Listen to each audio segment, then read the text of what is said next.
Okay, next topic is history of classification system. कि classification system की history क्या थी, यानी कब से ये स्टार्ट हुआ, किस तरह से इस पर वर्किंग हुई। The earliest non scientist of classification system of classification of organisms comes from the Greek philosopher Aristotle. यहाँ पे बताया जा रहा है कि जो ऑर्गेनिज्म की क्लासिफिकेशन का, यानी उनको क्लासीफाई करने का, डिफरेंट ग्रुप्स में डिस्ट्रीब्यूट करने का जो सिस्टम था, वो किसने इंट्रोड्यूस करवाया? एक ग्रीक फिलोसफर था जिसका नाम एरिस्टोटल था। एरिस्टोटल ने इंट्रोड्यूस करवाया। He classified all living organisms known at that time as either in the group plantae or an animalia. उसने क्या किया कि उस वक्त जितनी भी नॉन ऑर्गेनिजम्स थे, लिविंग ऑर्गेनिजम्स, यानी जिनको डिस्कवर कर लिया गया था, उसने उनको दो ग्रुप्स में डिस्ट्रीब्यूट कर दिया। और वो दोनों ग्रुप थे प्लांटाई और एनिमेलिया, यानी जितने भी लिविंग ऑर्गेनिज्म हैं वो या तो फिर प्लांटाई थे या तो फिर एनिमेलिया थे। इन दोनों ग्रुप में से किसी न किसी ग्रुप में ऑर्गेनिज्म को रखा जाता था, लिविंग ऑर्गेनिज्म को। In 700s, Abu Usman Omar al-Jahiz described the characteristics of 350 species of animals in his book. एक साइंटिस्ट था जिसने क्या किया कि जिसका नाम ये था अबू उस्मान उमर अल-जाहिज। उसने क्या किया कि 350 स्पीशीज़ के डिफरेंट करैक्टरिस्टिक्स, यानी उनकी खसूसियात बताई, उनका बॉडी स्ट्रक्चर, उनका बिहेवियर, इन्वायरमेंट के साथ इंटरेक्ट करने का तरीका, ये सारी चीज़ें उसने एनिमल्स के बारे में बताई अपनी बुक में लिखी। He wrote a lot about the life of ants. उसने एंड्स की लाइफ के बारे में बहुत ज़्यादा बताया अपनी बुक के बारे में। इन 1172 इब्न रश्द, जिसे एवेरोइस भी कहते हैं, translated Aristotle's book De Anima on the soul in Arabic. ये जो साइंटिस्ट था इब्न रश्द, इसने क्या किया कि जो एरिस्टोटल की एक बुक थी जो अरेबिक में, इसका नेम मेंशन है यहाँ पे डी एनिमा, और यहाँ पे इंग्लिश में बताया गया कि ऑन दी सॉल। उसने क्या किया कि इसको ट्रांसलेट किया, इसकी ट्रांसलेशन की अरेबिक में। In the end of the 15th century, many biologists had started work on classification method। बहुत सारे बायोलॉजिस्ट ने 15th सेंचुरी के एंड पे क्या किया था कि क्लासिफिकेशन जो मेथड्स हैं उन पर अपनी वर्किंग स्टार्ट कर दी थी। यहाँ पे कुछ साइंटिस्ट बताए गए हैं और उनके आगे वर्किंग बताया गया कि उन्होंने क्लासिफिकेशन पे किस तरह से वर्क किया। First one is Andrea Cesalpino divided plants into 15 groups and called them genera. उसने क्या किया कि जो प्लांट्स थे उनको 15 ग्रुप्स में, डिफरेंट ग्रुप्स में डिवाइड कर दिया और उनको जेनरा का नाम दिया। नेक्स्ट था जॉन रे ने क्या किया कि published important works on plant classification. इसने भी प्लांट्स की क्लासिफिकेशन पे इंपॉर्टेंट वर्क किया।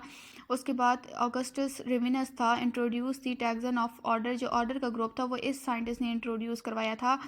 Torn fort introduce the taxa of class and species. जो स्पीशी और क्लास का टैक्सा था, यानी इन दोनों के जो ग्रुप्स थे स्पीशी और क्लास के, वो इस साइंटिस्ट ने इंट्रोड्यूस करवाए थे। Carolus Linnaeus group species according to similar physical characteristics. इसने क्या किया था कि वो वाली स्पीशीज जिनके फिजिकल करैक्टरिस्टिक्स सिमिलर थे उनको अलग अलग ग्रुपिंग की थी उनकी, यानी सेम फिजिकल करैक्टरिस्टिक्स वाली स्पीशीज उन्होंने एक ही ग्रुप में उसने रखी थी।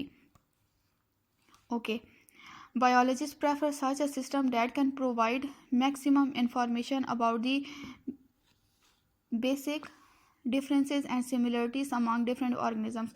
जो बायोलॉजिस्ट हैं वो सिस्टम को, इस टाइप के सिस्टम को प्रेफर कर रहे थे जो हमें ज़्यादा से ज़्यादा इंफॉर्मेशन प्रोवाइड करे, जिसमें लिविंग ऑर्गेनिजम्स के बारे में, कि जो लिविंग ऑर्गेनिजम्स हैं उनकी सिमिलरिटीज़ और डिफरेंसेस की बेसिस पर ज़्यादा से ज़्यादा हमें इंफॉर्मेशन प्रोवाइड करे। यानी एक ऐसा सिस्टम बनाया जाए जिसमें लिविंग ऑर्गेनिजम्स की को सिमिलरिटीज़ और डिफरेंसेस के बेसिस पर डिस्ट्रीब्यूट किया जा सके। तो उस टाइम इस तरह के जो सिस्टम था उसको प्रेफर कर रहे थे। According to earlier classification system, organisms were classified into 2 kingdoms, but now taxonomists agree on 5 kingdom classification system। बताया जा रहा है कि स्टार्ट में क्या था कि ऑर्गेनिजम्स को दो क्लासिफाइड किया गया था 2 किंगडम्स में, यानी जितनी भी ऑर्गेनिजम्स हैं उनकी क्लासिफिकेशन 2 किंगडम्स में की गई थी। लेकिन अब जो टैक्सोनॉमिस्ट हैं वो 5 किंगडम पर एग्री हैं। We will see the basics of these classification system and the drawbacks in the 2 kingdom and 3 kingdom classification system. वो कह रहे हैं कि हम जो नेक्स्ट जो टॉपिक्स हैं उनमें हम इन क्लासिफिकेशन सिस्टम की बेसिस पढ़ेंगे कि किस तरह से ये किन बेसिस पर बनाए गए थे, और उसके बाद हम इनके ड्रॉबैक्स पढ़ेंगे कि इनमें क्या फॉल्ट था, ये सिस्टम क्यों फ्लॉप हुए। उसके बाद 2 और 3 किंगडम्स के बारे में कि 2 और 3 किंगडम्स क्लासिफिकेशन सिस्टम में क्या ड्रॉबैक था।